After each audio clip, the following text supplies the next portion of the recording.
Good afternoon, Council. This is the case of In re K.T.B. Please enter your appearances. Thank you. My name is Ryan Holdaway. I'm here on behalf of the appellants Vale Dawn and Jalal Norris. Put your co-quote, please. Welcome. Paul Gosnell, I'm here on behalf of the appellees, the adopted parents. Welcome, Mr. Gosnell. Mr. Holdaway, are you reserving 5 minutes? I am, Your Honor. Thank you. Let's proceed. All right, thank you.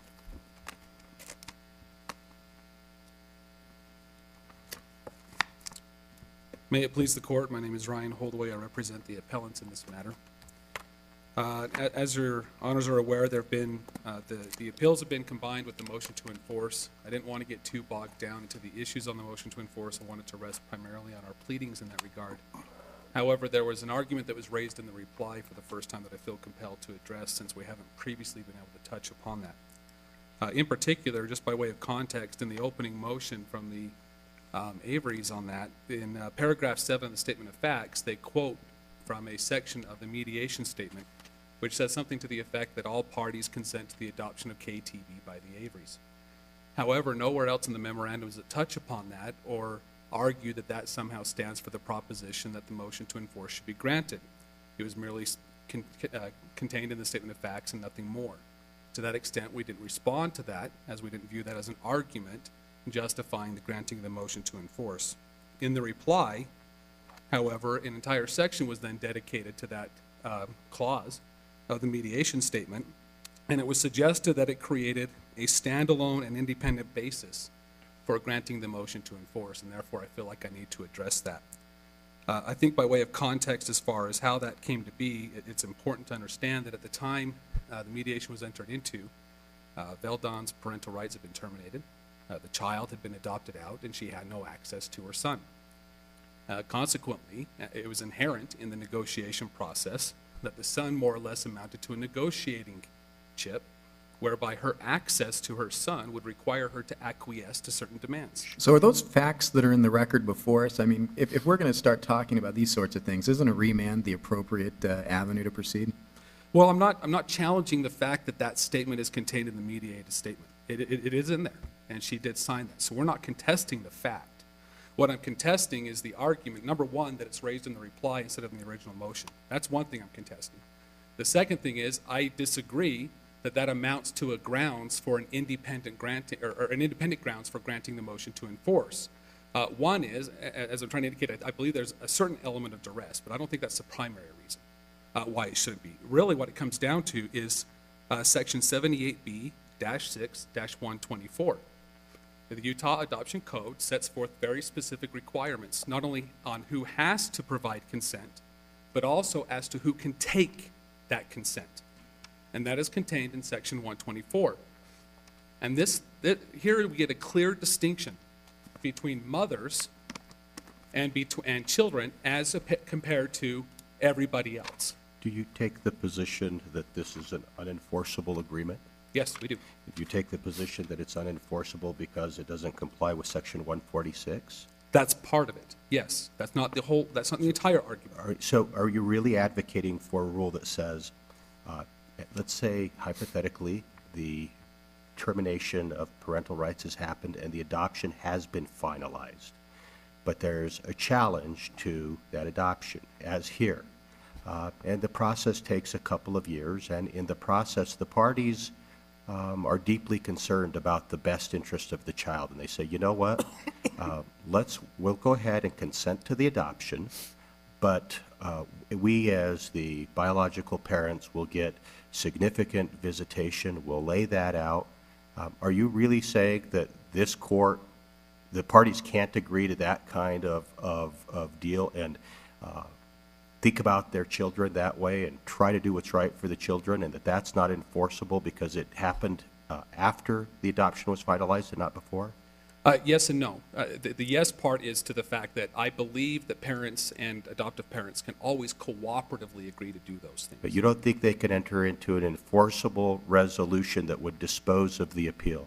post-adoption, if it's going to be made pursuant to that specific section, no, I do not. Well, not made pursuant to, just generally. I take your position that it's, you can't, in light of 146, you can't enter into this type of agreement. And I wonder if that's really the case. You say you parties post-adoption but pre-resolution by this court cannot enter into a settlement agreement. Right, and I do think that, and there's a particular reason why. The requisites that are, the prerequisites that are built into that statute, that code, that would normally have to be in place if this agreement were being done Seems like pre-adoption. horrible public policy.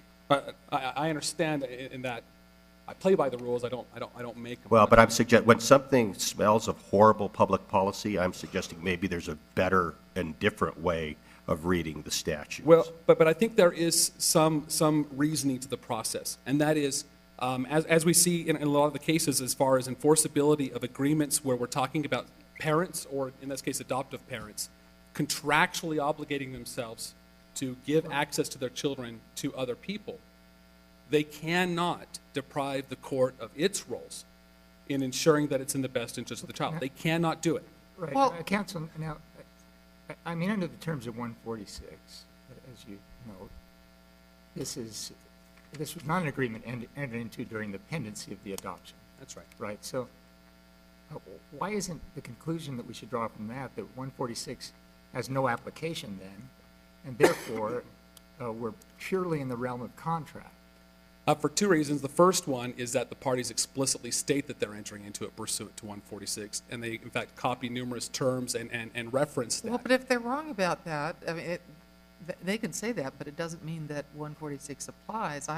I'm confused by the notion that once an adoption has been finalized, that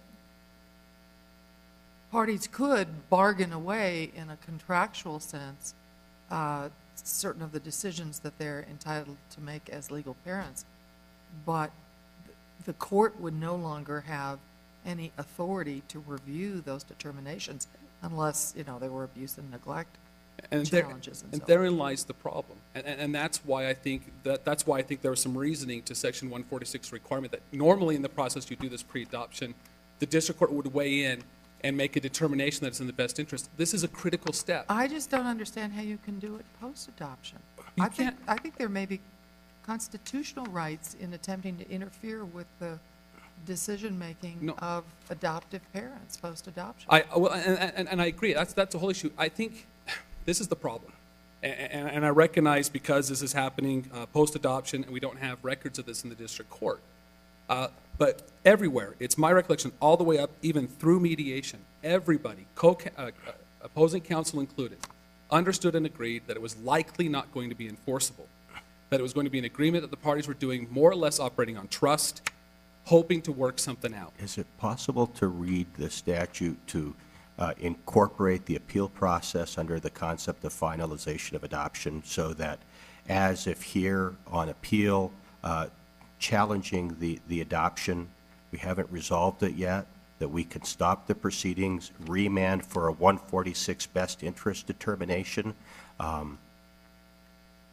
don't think so, because, from our perspective, since the September order, determination occurred. It has But it been is done. being so it could be undone, right? It can't be undone, but it wasn't stayed. So Like if we asked for it. undo it, then you could enter into the agreement. We could. But again, this goes back to the contextual issue of the fact that at the time, my client was operating under the belief that she had lost her rights. If my client's rights are restored and now she gets to have So her you're day in telling us court- something that's actually extra record, and that might get my second point. You're making a duress-like argument, and you're also making an argument for breach. Don't both of those require factual findings that we're not very well positioned to make? And shouldn't we send this back down on your breach question? You guys are diametrically opposed on whether or not there was a breach. That would be true only if this court felt like it had to get to breach as the way of resolving the issue. If it determined that because the court had never weighed in on the best interest analysis and because best interest hadn't been established, therefore there's actually no assurity at any point that it actually is enforceable. Because at any point, the district court... But the parties, independent of the application of 146, and the parties have said that anything inconsistent with that will be severed. And the contract will remain viable effectively. It says that. Also, the parties contemplate a best interest determination in the contract itself, right? They do. And isn't there a good faith obligation then to comply with the various conditions precedent and obligations under the contract and move it forward toward a best interest determination by the court? I believe that if the court first finds that it is in fact a valid enforceable agreement, then you have the implied good covenant of good faith. But we Where- first have, Could you just explain to me briefly, what's the jurisdiction of the trial court in enforcement of a post-adoption proceeding? in this particular instance, it would have to be in the context of somebody tried to file a motion to enforce. Or, in fact, With the district court, and that did not happen here, right? No, it did not. And again, that's because we're of the position that, and we, See, I just don't understand how a court just sort of can intervene in a familial situation without a grant of jurisdiction or continuing jurisdiction of some kind. And I don't know what jurisdiction a post-adoption court has in the adoption case to do anything with respect to best interest. Now, you have all kinds, or there are all kinds of arguments respecting whether the trial court in the first place, Right, denied but- due process rights and not. right, but taking if some- I understand Your Honor's position, essentially what you're saying is it would not be enforceable because there wouldn't be a court to go to enforce Well, it it to might be begin with. enforceable, but I don't know how parties can contract to have the courts resolve their differences when they don't have a pending case before the court. Well, I guess in that case, what you'd look at is you actually have to literally file a brand-new complaint. Right. And open a new Right. case for breach of contract. Right. But we- On an agreement that has no remedies. We have often said that you can file an enforcement of a settlement agreement in the existing action, and you do have an existing action here, and that's what you're in front of us on. And they've asked us to stay these proceedings to get a determination of your settlement agreement, right? So it's not, I mean, it may be that the district court has been divested of jurisdiction because of the presence of the appeal, but it's not that there's not a pending action. No, and I understand that, and I don't mind that, or taking that point of view of it. I think the issue that I'm coming down with, I was just trying to answer Justice Durham's question, but I think from our perspective Yeah, of it. so was I through that Yes. question. What's that? Yeah, I know, I agree. So here's the issue, is that ultimately, from our perspective, the reason language like 146 is so critical is because when the court comes in and weighs on it ahead of time and says, yes, the court agrees, this is going to be in the best interest of the child. At that point in time, assuming there's not a material change of circumstances that occurs thereafter, both parties walk away with some reasonable degree of assurance that the court would enforce that because it's already said, yes, we think that's in the best interest of the child. But until that happens, neither party knows with any degree of reasonable certainty as to whether or not the court will agree that it is in the best interest of the child. And what is more is you have an agreement, or an alleged agreement from my perspective, that says, number one, we're going to presume that the Avery's decision is in the best interest, whether it's consistent with the agreement or not. And if you try to enforce it, you have to go over that. And the remedies, other than specific performance, there are no remedies available under this agreement. Why the qualification other than specific performance? Why isn't specific performance enough? Because in a case of like visitation with a child, so let's say they take visitation away for months, and we have to file a brand new complaint, so because it's years from now, and it takes a year to get through this complaint, and this person's been deprived of a year with this child. There's no consequence for that. But isn't that what the parties agreed to? I mean, if this is an enforceable contract, that's just the bargain the parties made. Somebody could have bargained for a different remedy provision, but they didn't. The parties agreed on specific performance. I mean, why does that invalidate the contract? That in and of itself doesn't necessarily do it. I think that's then where the issue comes into play, where you also have a situation where, well, and that's where we do have to get to the factual determination, and maybe that part would require remand. So if this court decides that, you know what, on its face this looks enforceable, on its face it looks like that there is consideration, it's not illusory, and that it's probably in the best interest of the child, well then yes, maybe we need to go back and talk about whether there was a breach, or talk about whether or not the remedies are sufficient, or whether there was duress in using, basically saying, you just don't get to see your kid unless you agree to these terms.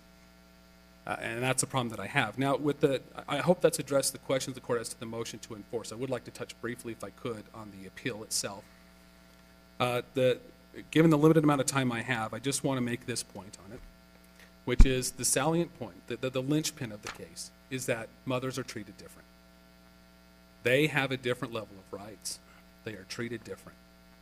And as this court mentioned in Bolden, the moment they give birth to their child, their fundamental liberty interest in that child is objectively apparent. And when we look at something like, for instance, a motion to intervene and the requirement that doesn't distinguish between mothers and fathers or mothers and anybody else, it becomes problematic because mothers are now being subjected to gatekeeping functions that are designed to operate towards the unwed father. Can I ask you about that? Was there ever Yeah. a moment below where you asked the trial court to treat the answer as a motion to intervene or argue that it was the functional equivalent or given what the statute requires to accompany the motion to intervene, you had satisfied that? We did, and in fact, the district court specifically addressed that. It's on the, it's in the decision in Appendix 4. The district Did you court- do that prior to opposing the motion to strike? We Did did you it. do that Oh. prior to the running of the 30 days that you had to move to intervene? No, because what had happened is the So answer. that's a problem, right? Because you have 30 days to move to intervene. An answer doesn't ask the court to do anything, and a motion does. And so there's a problem here. You haven't actually.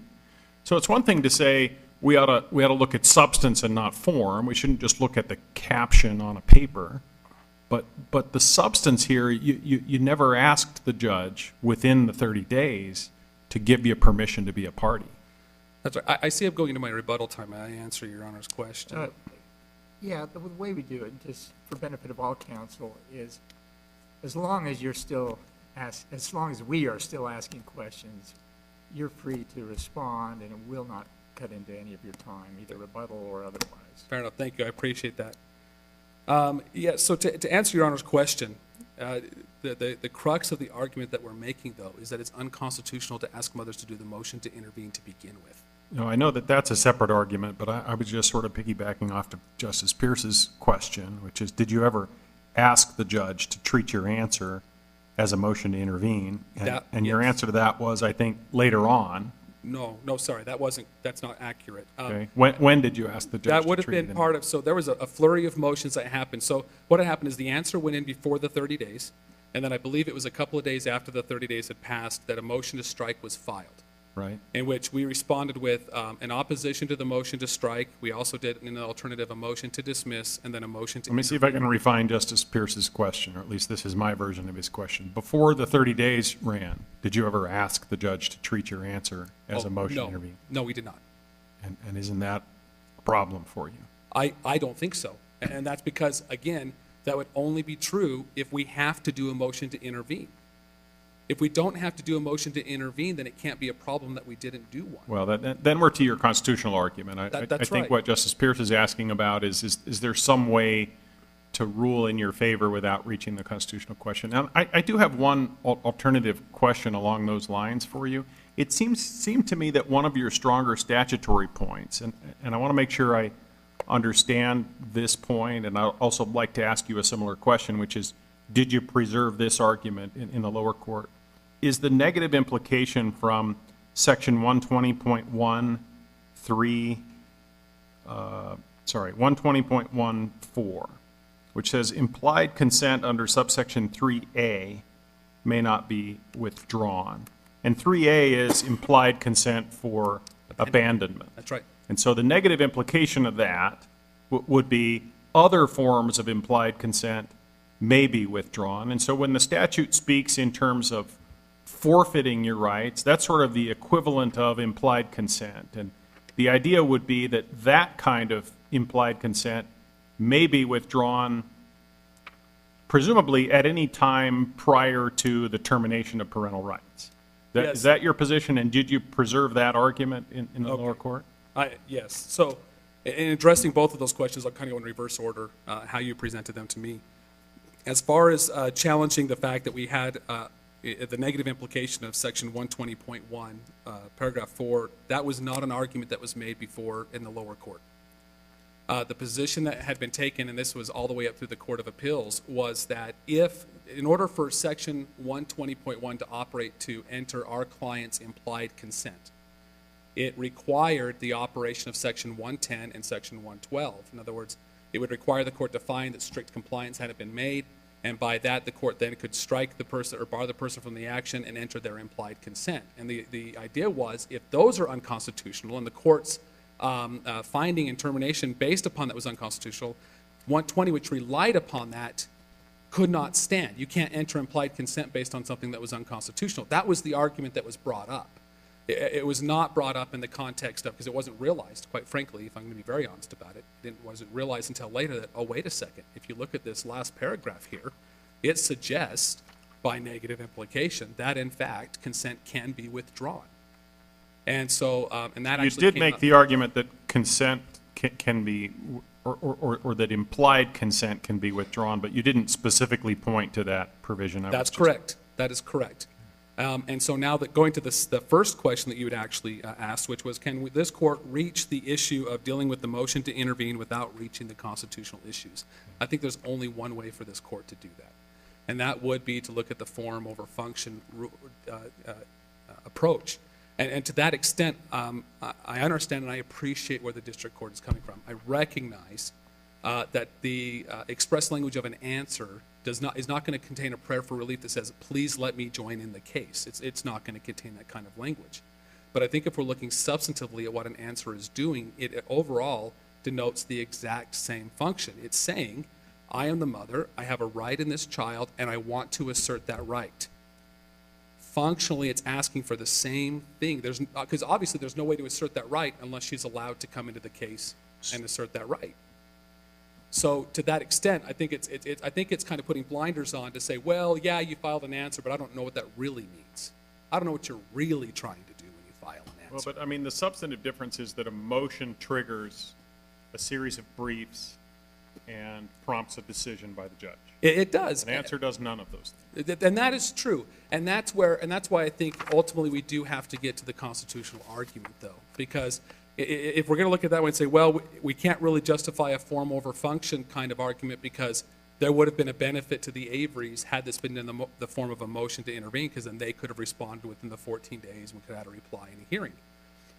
Well, but when we look at it in the constitutional point of view, that's exactly what our precise complaint about this law is when it comes to mothers. And Bolden, this court's decision in Bolden, I think, is an ideal example of that. In Bolden, what you have is a gentleman who has timely and within strict compliance filed a motion to intervene.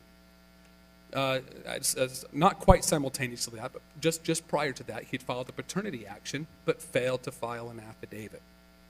When he filed his motion to intervene, the adoptive parents objected to the intervention on the basis that because he had failed to file this affidavit, he had failed to preserve any right whatsoever in the minor child. The district court agreed and barred him from entering into the case. And then this court upheld that after drawing, and carefully I might add, after going through a long history of this court's different levels of scrutiny that it applies both to mothers as well as to unwed fathers, concluded that the unwed father was entitled to less protection, and because of that he was entitled to intermediate scrutiny, and based upon that, the fact that he hadn't completed the affidavit was a sufficient basis to keep him out. The reason I bring this up is this demonstrates, I think, fully the gatekeeper function of the motion to intervene. It fulfills those compelling purposes that the legislature laid out at the very beginning of wanting to avoid unwed fathers coming in and basically mudding up the process, slowing it down, delaying it, causing those kinds of issues, unless they have previously gone out and made some kind of effort to preserve these rights. That's belied by part of the language of the statute, however, because the statute, in describing the notice, specifically mentions birth mothers. It does, but therein lies the problem, because you have other statutes where they're recognizing, for instance, the one we talked about earlier. Well, much of the rest of the statute is devoted to Right. adoptive So- fathers, but the statute clearly contemplates that mothers are subject to this notice and obligation to intervene as well. Right, then it becomes, why is that necessary? How is that necessary? But we don't get to second guess the necessity. The only thing we can second guess is the constitutionality. But when we apply strict scrutiny, the least restrictive means test is whether or not that law is necessary to affect the compelling purpose. That's Thurnwald for you. That's your decision in Thurnwald. And so, in fact, in Thurnwald, what you had is you had the situation in which, just suddenly drawn a blank all of a sudden. Oh, that's right. This gentleman, they were unwed. The mother was pregnant. He was aware of the pregnancy throughout the pregnancy. He had attended some different doctor's appointments. He had talked to her about raising the child after it was born. They'd gone through all of this. Now, this entire time, he had the ability, and indeed I would say the obligation, to file the necessary documents to preserve his interest and rights in that child, but he declined to do so. And then on a Saturday of Labor Day weekend, the mother gave birth. Now she's obligated to give 24 hours before she signs consent, and she does that. Sunday morning, she signs consent. Now this gentleman's options are foreclosed, and it's Labor Day weekend. So the courts aren't open on Monday, so the earliest he can do anything is Tuesday, which he does. But then he is barred and ultimately denied access and appeals it. Now, Thornwald's a little bit interesting because it precedes Bolden, and so at that time this court still applied a strict scrutiny analysis, even though he was an unwed father. But what's interesting about it is that, and this is where I disagree, by the way, with the Avery's characteristic of this. They suggest that this is one of those holdings where the court found that the father, through no fault of his own, had been deprived of his rights, and that's not accurate. The reason he was in the situation he was in is because he waited until she gave birth, and she happened to give birth on a holiday weekend. He had plenty of time before then to do it, and he chose not to. It reminds me of a law professor who once told us, he said that the trick with procrastination is you have to know when the last minute really is. And that was this gentleman's problem. He didn't realize when the last minute really was. Nevertheless, this court applied a necessity analysis. Was it necessary to the state's compelling interest to deny him access when the child was born on a holiday weekend? And this court said no. It was not necessary. Therefore, he was entitled to an extra day. That was this court applying strict scrutiny and looking at it from a necessity lens. And so, yes, I think this court can and has an obligation to apply a necessity analysis and ask, is it necessary for a mother where it is objectively apparent that she has a fundamental liberty interest in her child, that she should have to go through the gatekeeper function of Section 110, doing the motion to intervene? The last thing I'll say about the motion, the section that Justice Durham pointed out, is I think the language gets a little problematic in there. And the reason I say that is because it's very clear in Section 110 that it's talking about adoption proceedings, not termination. It's talking about adoption proceedings. Termination comes in Section 112, which says you can combine the two. Now here's the curiosity of it. From my client's perspective, if she challenges the termination and she wins, so her rights are not terminated, by definition, the adoption can't go forward. So she really has very little incentive to combat the adoption. She has every incentive to combat the termination. But Section 110 doesn't talk about termination. It talks about adoption proceedings. This is where it gets weird. You go to Section 112, where it talks about the fact that you can combine the two, and then you get further down, and all of a sudden, the fact that she doesn't intervene in the adoption proceedings is grounds to terminate her parental rights, even though she was never required to do a motion to intervene on the termination part of her case. It makes no sense, especially in a statutory scheme that, in my view, clearly is skewed towards unwed fathers and is supposed to favor mothers, and that makes sense given their fundamental liberty interest that has long been recognized by this court and by the United States Supreme Court. So to that extent, I think when this court looks at what function does a motion to intervene serve, and is that function necessary to facilitate a compelling government interest in the context of mothers, the answer is no. She should have had her day in court, and that's all we're asking. Thank you. Thank you, Mr. Holdaway. Mr. Gosnell.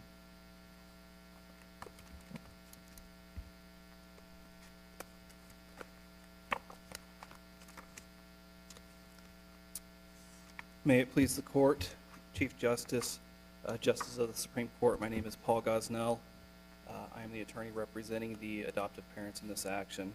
I would also like to start with addressing the points of the motion to enforce and the mediation agreement that the parties entered into.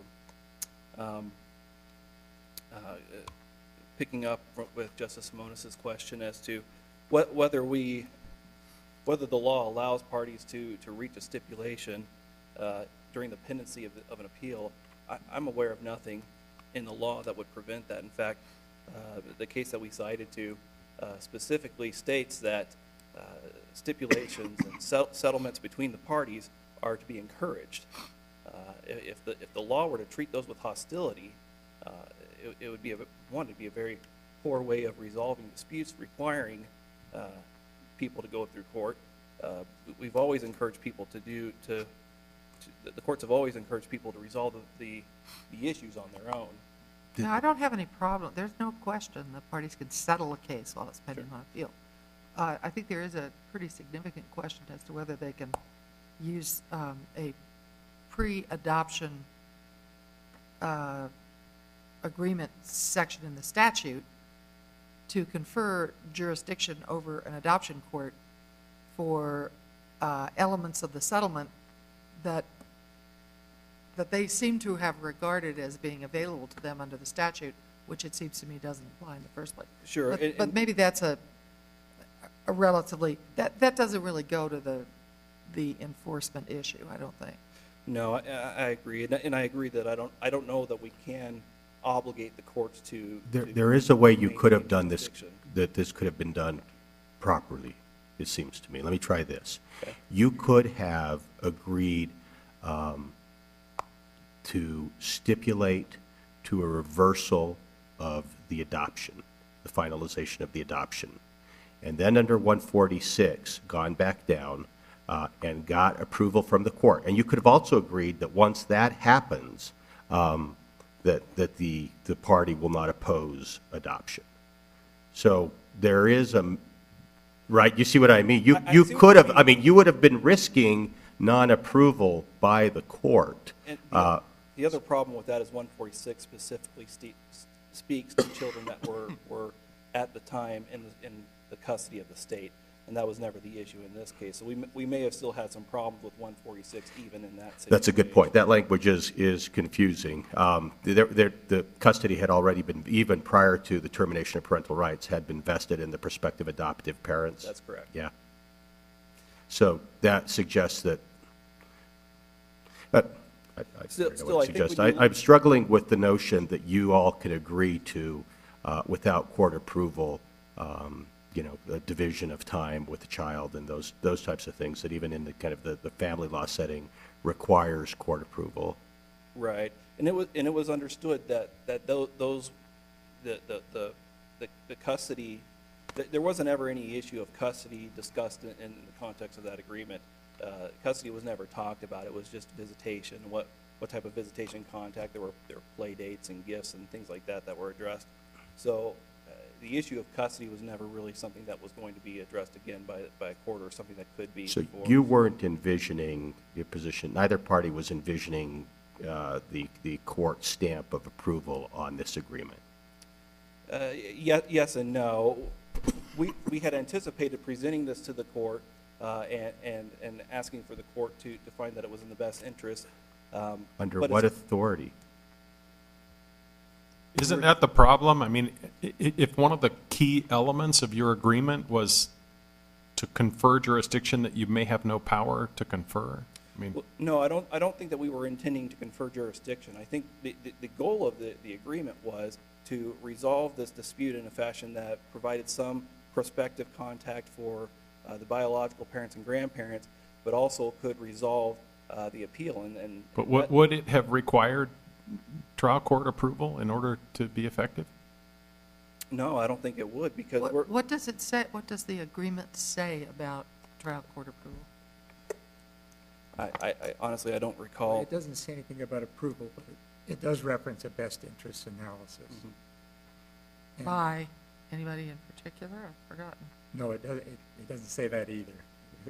I think the provide parties. that? There's a presumption that the adoptive parents' best interest analysis is correct, but then. Yeah, I think it was envisioned that Yeah, the that's parties how were it's agreeing that the agreement was in the child's best interest, I think is where we're So going at it. I guess the two options are, one, if we find that at a level of, I guess, generality, these kinds of agreements are enforceable, one option would be to remand it on the theory that Justice Mona suggested, that a court always has the ability to enforce a settlement agreement.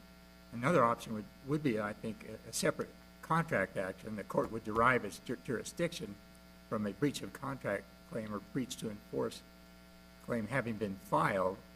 And then it seemed to me that perhaps the parties contemplated that in that action, one of the contractual terms is that, that the visitation be in the best interest of the child, and that the court would be called upon at that point in making a breach of contract assessment to make that best interest determination. I think so. I think that's an excellent characterization of. And is what that we your intended. understanding, that latter characterization, your understanding of what the parties agreed to? That's my, yes, that's correct. So just, So you think your understanding was you contemplated a separate action, or that this court, the same court that entered the adoption decree, would make the determination? My thought was that we could bring an action under the adoption. However, the adoptions, once it's finalized, listening to the justice's argument, that just divests the court of jurisdiction. There's no ongoing jurisdiction over an adoption case. Once it's done, it's done, and in fact, it's sealed. So it may be problematic to revive that one, but that doesn't foreclose other options to either party. If there is a breach, either party could bring a new action to enforce this agreement. but to be clear, the parties weren't anticipating any immediate court approval of this agreement. That's correct. The only thing that we expected immediately going forward was that visitation was going to start, and once that started, there was phase-in visits, and once those occurred, that there would be a stipulation filed with this court to dismiss the appeal. When the adoptive parents attempted to provide the phase-in visits, were rejected by the biological parent. I mean, that's going to some extra record facts that might need to be looked into below first, but But to be clear, so if the parties get along, in the parties' view, this never returns to court. This is the agreement under which the parties are going to operate, and if something goes wrong, they were just going to bring a motion for specific performance, or file a new action and then move to specifically enforce the agreement? I mean, is that the Yes. contemplated way it would have gone forward? yes. And so for all we know, there are agreements like this out there floating around, just waiting for problems to occur to come before the court? I'm an adoptive parent. The first adoption that we did, we had a post-adoption agreement similar to this. It's never been an issue. And one that wasn't blessed by a court, wasn't, No, this was done back in 2007. May I shift you to the Sure. the To the other substance of the yeah, appeal. the substantive argument, and in particular, why, do you agree that, albeit outside of the 30 days, that opposing counsel argued that it would be an abuse of discretion for the trial court not to have considered the answer to be a motion, the functional equivalent of a motion to intervene? No, I don't believe that would be an abuse of discretion. And No, if I- was the argument made? Oh, yes. So it was not made within the 30 days. There was an argument that was made, and I can't remember which motion they filed it in, but it was post the 30 It days. suggested that it's in response to the motion to strike. I wouldn't contradict that. I don't know if it was. How in could, if that's the case, how can it not be an abuse of discretion for a court when you've got a biological mother who is clearly asserting through the answer her interest in her parental rights, and say, I'm sorry, you called it an answer versus a motion to intervene, and therefore I'm terminating your fundamental parental rights in this child? Well, for one reason, I don't think it was discretionary at all. The judge was relying on the statute when he made that determination. So if they don't title it a motion to intervene, that's the end of the argument? No, it's not. I mean, they could Well, put. the whole point of the motion to intervene is for the party to be required to signal to the court an interest in the adoption proceedings and a desire to be heard as the party. How does an answer not accomplish that Well, equally as well? I think I fundamentally. mean, granted, you want to call your documents what they ought to be called, but the purposes seem to be significantly overlapping. Well, I think the fundamental difference between the two pleadings, I think that Justice Lee identified some of the fundamental difference, or maybe it was Justice Durant, about an answer doesn't trigger any response, doesn't trigger. No, a but it request. does trigger Right. participation as a party and as an opposing party in connection with the relief sought That- by the plaintiffs in the adoption proceeding. But that's the problem, is that she was not a party to the action. And that's why a motion to intervene is required. Are motions to intervene by biological mothers, I mean, are they ever denied? Are there reasonable grounds for opposing them? I have never seen one denied.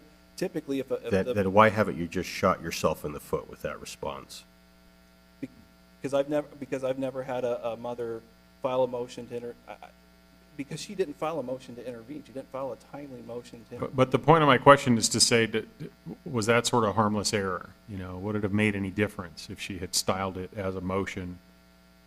Was it the functional equivalent? I mean, yeah, what I said earlier is a motion is different because it triggers briefing and a decision. But now I'm sort of asking, would a briefing schedule have made any difference?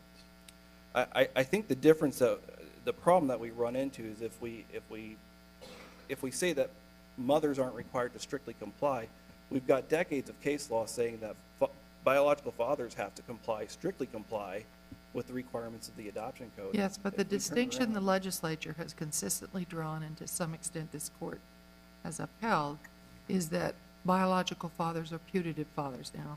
You can certainly raise some issues around that in the era of DNA, but these statutes and this treatment goes back well before DNA.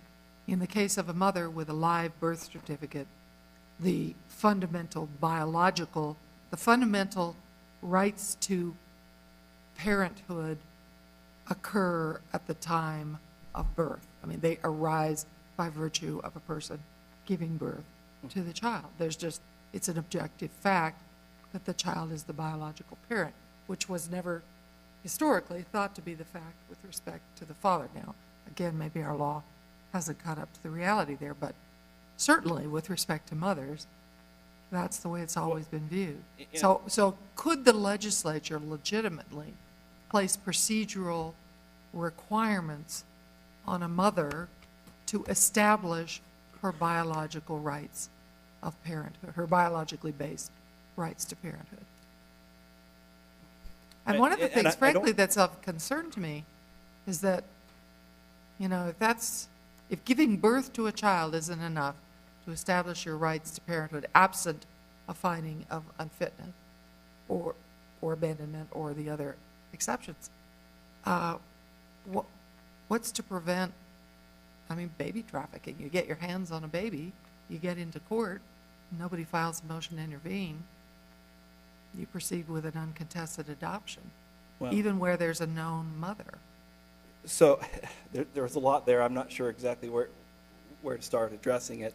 Well, you started with saying mothers and fathers are on the Right. same footing, and I I was don't think pushing the back and saying, in the law, mothers are not on the same footing. And where's the rationale for not viewing these efforts to be represented as a party in an adoption proceeding? Where is there a rationale for not having a function? So the rationale, and I think this goes back to what is the state's compelling interest in having this requirement.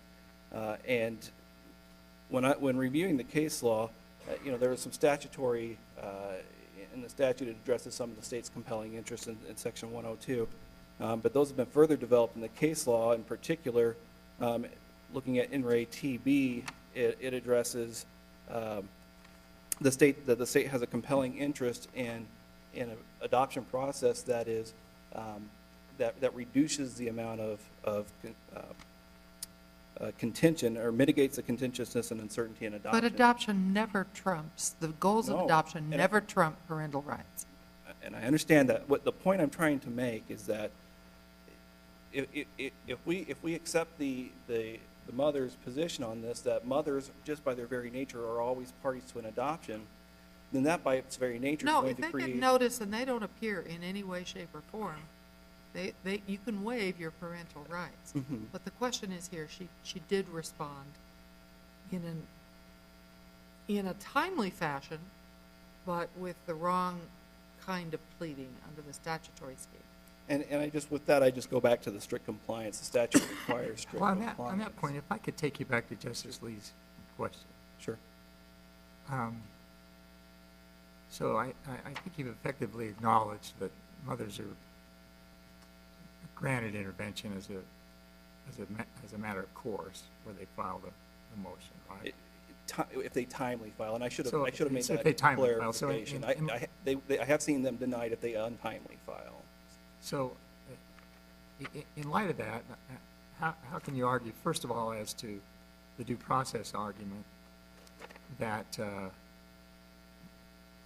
that requirement, that formal intervention requirement, is necessary to a compelling interest, and also as to the abuse of discretion question, if it doesn't rise to the level of a due process problem, how is that not an abuse of discretion? Even with strict compliance, you know, if we have a motion that is effectively a formality, right, why isn't it an abuse of discretion when there is something filed, like an answer, not to allow intervention in those circumstances? Well, and I don't even know that the parties viewed their answer as a motion to intervene, because you'll see in the record, as soon as the motion to strike was filed, they subsequently, about 4 hours later, filed their motion to intervene.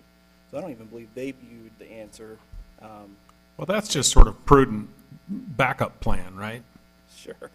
Can I ask you about the implied consent Yes, thank you. withdrawal provision that I asked opposing counsel about? So what's your reaction to that? I mean, it seems to me that 120.14 pretty clearly says by negative implication that forms of implied consent other than by abandonment are subject to being withdrawn. That would then prompt the question of withdrawn when, and at least arguably the natural answer to that is at any time prior to the actual termination of parental rights. Thank you, and I was really wanting to get to that. First of all, the argument of withdrawal of the implied consent appears nowhere in the record. It was not raised to the court below. This is a new avenue of argument that's being raised for the first time on appeal. But the However, issue to was address raised, the issue- argument was raised to the effect that, look, allow me, Your Honor, to withdraw my implied consent. No? That was never raised. If opposing counsel wants to point to the record when they come back up, I'd be happy to take a look at that, but that was never raised below. That was raised for the first time on appeal. But So the argument was simply just to the may language, that there was some discretion? I mean, that point was made, right? that point was made, and that harkens back to Section 112. There's no discretionary language in 120. Okay. There is discretionary. It says that consent to relinquishment as required by Section 120 may be implied by the following acts. Now, if you go to Section 120, that's the section that identifies which parties are required to consent to an adoption, and one of those is mothers. And then we go to the section later on where it talks about consents once they're given. Section 126 says that a consent or relinquishment is effective when it is signed and may not be revoked.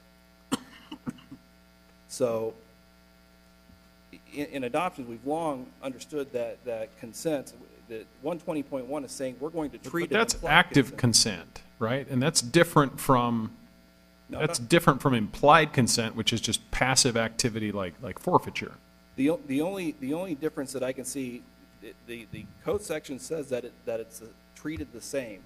The only difference between implied consent and actual consent is that actual consent can withstand, can last prospectively forever. Implied consent only relates specifically to a pending adoption proceeding. So for example, if the adoptive parents had decided during the pendency of the action that they couldn't do this anymore for any reason, abandoned their petition for adoption, the implied consent under Section 120.1 would go away, whereas other consents when signed, and that's, I think that's the, sorry, all these adoption cases have initials. I believe that's the RBS case, where the biological father signed his consent, and then years in the future, the mother sought to activate it and use it in an adoption proceeding. So you think that that's all 120.14 is getting at when it says implied consent may not be under subsection 3A, may not be withdrawn? That would be if That's an the way, adoption petition is dismissed and then a new adoption petition with respect to that same child is filed? that's my understanding, that's my reading of the statute. Not sure where to find that. I mean, it doesn't quite say Well, that, does it? No, it doesn't, but it doesn't, it also doesn't quite say that it can be withdrawn. I was just pointing, I think that the code sections in the adoption statute are to be read together. So when I go back to 120 and then go forward to 126 and read all of those in conjunction with one another, it's apparent to me that consents, even implied consents, during this pending adoption could not be withdrawn. And for that matter, she never formally came in and requested that her consent be withdrawn. That's nowhere in the record. Let me ask you one more question about the intervention versus answer. Envision a world where the district court gets a timely motion to treat the answer as a motion to intervene. District court turns to you and say, tell me what prejudice you would suffer, your client would suffer, if I deemed this answer a motion to intervene. What would you have responded? So if I understand the hypothetical, you're saying that an answer is filed, and then subsequent to the answer, but prior to the running of the 30 days, a motion is filed to... Well, let's not even say prior to the 30 days. Let's just say there's a request that the district court treat the answer as a motion to intervene, and the court asks you to identify prejudice that your clients would suffer if he or she were to grant that motion. What's your response? The response is that the adoption codes are... We have these deadlines set up to where there's a bright line. We know at this point if nothing is done to trigger her request to intervene, we're moving forward with the adoption.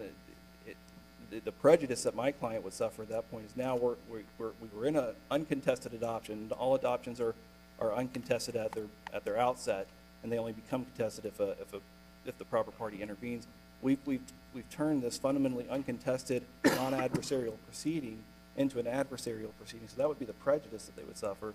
Then there are issues of continual bonding with the child that could be disrupted as well. But does does that look any different if it's styled as a motion as opposed to an answer? I mean, I get the prejudice in the sense that, yeah, if you let the mother intervene, then it's going to be a more protracted proceeding, and the adoption may not go through and all. But I mean, I think Justice Pierce's prejudice question really goes to, is there prejudice in it being styled in form as an answer as opposed to a motion? Yes, because we didn't, for this case in particular, we didn't know exactly what she was doing. If you look at her answer... Really? I mean, when someone files an answer, isn't it pretty clear that they want to be treated as a party? But she only filed an answer as to one part of the action. She didn't file any specific response to the adoption portion. Well, but that's a matter for, motion for a more definite statement. You knew she wanted to be a party to the proceedings. You didn't necessarily know much about the relief she was seeking, correct? That's correct. But that's the only issue on the intervention, is getting into the case. Mm-hmm. You're in a motion to intervene, you're not required to say anything about the relief you seek or the part of the complaint you intend to contest. Can I try it this way? What if you have a pro se individual who gets the notice and the mother writes back to the court, Judge, I'm a good mother, I don't agree to this adoption, and I want to have my day in court? Under your logic, she's out. And her fundamental parental rights in that child are terminated because she didn't put the words motion to intervene at the top of that statement. And my response to that is that she's required to receive a notice. Yes, you agree with that in your world, she's out. She's pro se, I'm a good mother, I don't agree to this adoption, I want to be heard, but under your logic, she's out. She would have, that's correct, because under the statute, she would have received notice that would have told her exactly what she needed to do. Right? I mean, you're terminating her fundamental parental rights. Well, and maybe I should back up, because 102, the very first two provisions in 102 speak to that best interest of the child should be at the foremost of every court. But that can't replace the parent's fundamental right in parenting the child, to Justice Durham's point. I mean, it feels like not appreciating the significance of what you're asking this biological mother to do, and that we're based on really a stylistic point when it's clear to everyone that she's contesting the termination of her parental rights, that we should just go. for the life of me, I'm really struggling with how the district court, just on its own initiative, didn't treat this as a motion to intervene. I mean, doesn't it happen with some regularity that trial judges get something in a pro se case like Justice Simonis' hypothetical and deem it a motion?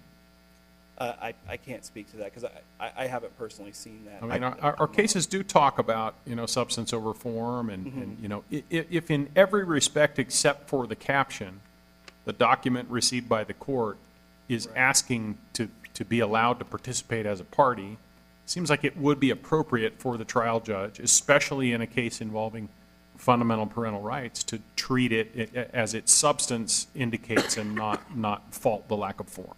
Correct, and I believe that happened in NRA RDR, that was cited in our brief, where a biological father came forward within the statutory time frame, filed an objection, and was ultimately dismissed from the case pursuant to Section 110 because he didn't file a motion to intervene, and that was upheld by the court. I believe that's a 2011 case. So that does happen, and that is upheld. That position is upheld in the case law that I've reviewed. Yeah, the problem is that, again, with putative fathers, they're several steps away from establishing parental rights. Well, And that's all they're being permitted to intervene for, is an opportunity to establish parental rights. And then when that's done, to get a hearing on the termination of those parental rights and/or the outcome of the adoption. With reflect to a mother with a live birth certificate, her parental rights are established as a matter of law, and it's an interesting notion that you then have to, once you've got those parental rights, that the motion to intervene applies in the same fashion to putative fathers and to birth mothers. Yeah, just going back to the RDR case, they didn't even do an analysis of whether he had protected his rights. They said stylistically. Well, it wouldn't matter. It wouldn't matter whether he protected his rights or not, unless he'd gone all the way through a paternity action. Because once again, all a putative father gets to intervene for is for purposes of establishing paternity and establishing parental rights. I believe he was added to the birth certificate, so that was how he had perfected his rights. So he didn't have to do the paternity steps. His rights were already perfected as well. But because he filed an objection, he didn't style it as a motion to intervene, the court took the position that he didn't comply with the provisions of 110, and he was dismissed from the case. And is it our law that the father's name on the birth certificate conclusively establishes parental rights? It can. It can, but that's my point. Does it always? I don't know. I don't know. I don't know that either. issue. But I do know that with respect to the mother, it does. Well, Justices, I appreciate your time, and if there are any other Part questions, eight. I'm certainly happy to answer those, but I don't want to take any more of your time unless there's something specific you want to address. Thank you, Thank you. Mr. Gosnell. I'll submit on that. Mr. Holdaway?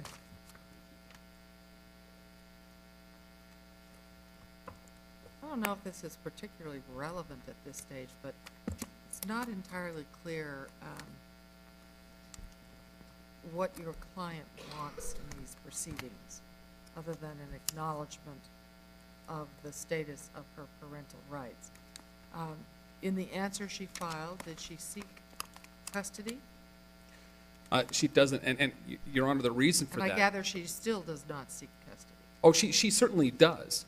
Here's the issue. So at the time that the adoption proceedings and the termination were filed, it was actually a co-guardianship with the Averys. And there is a factual dispute as to the access. Between whom and the? My client and the adoptive parents. I see. And there's a factual dispute that never was resolved because we never had a termination hearing as to whether or not she was being denied access to her son. The Averys would present that she had voluntarily abandoned and hadn't been around since I think it was November preceding the filing. Our client vehemently disagrees with that characterization. The point was this. Our position, the way we look at it is the parent really only actually has to challenge the termination, because if they successfully protect their parental rights, the adoption cannot proceed because their rights haven't been terminated. So when she answers, she specifically requests that the petitioners take nothing by way of their complaint, i.e., that they not get to terminate her rights. And so to that extent, I think that is sufficiently clear to put people on notice, one, that she's trying to be a party to the action, Two, that she's trying to assert her parental rights, and she's seeking not to have her rights terminated, at which point in time she could then go deal with the guardianship that had been put in place at that point in time, and that was what was going to happen. I think, if I could, just briefly, there was a question that was asked by Justice Pierce about what potential prejudice may have been suffered had the district court treated the answer as a motion to intervene. If I could like to touch upon that, because this is something that we actually did argue in front of the district court. To me, there is no prejudice, and here's why. Let's suppose that it had been done correctly, according to the statute, that within the 30 days, a motion to intervene had been filed. Well, now the 14 days kicks in for a response, another 7 for the reply, and then potentially an oral argument is set for some time later. We're looking well past the 30 days before a resolution just to the motion to intervene is decided. Then, because our client has a fundamental interest, because she's the biological mother, she's going to be allowed into the case, there's no question. She'll have to file an answer, which is what she's already done. So effectively, it was actually more prejudicial to go the other way about it and say, no, we should strike. Let's even put it a different way. Let's suppose that we'd filed an answer 10 days in, and then on the 29th day we said, oops, better get a motion to intervene in. We're still going to end up the same place we would have been had we just gone with the answer that was filed 10 days. So to me, there's actually not a prejudicial impact to that, because had we gone about it the way the statute delineates, in my mind, inappropriately from others, we nevertheless would have been well out beyond the point we were even then. So if we rule in your favor on that basis, then the statute doesn't require a motion, it requires an answer. For mothers. And Right. I want to be very clear on that. I believe that's true only as to mothers, because mothers have the manifestly apparent or objectively apparent right in their children.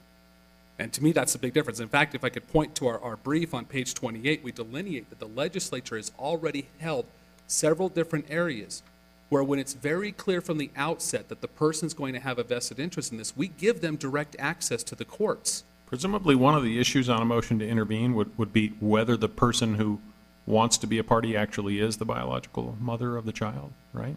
It's not a hospital birth and not an immediate birth certificate. And that could be true, and actually at a I mean, might that be a reason for it to be a motion rather than an answer in case that's in dispute somehow?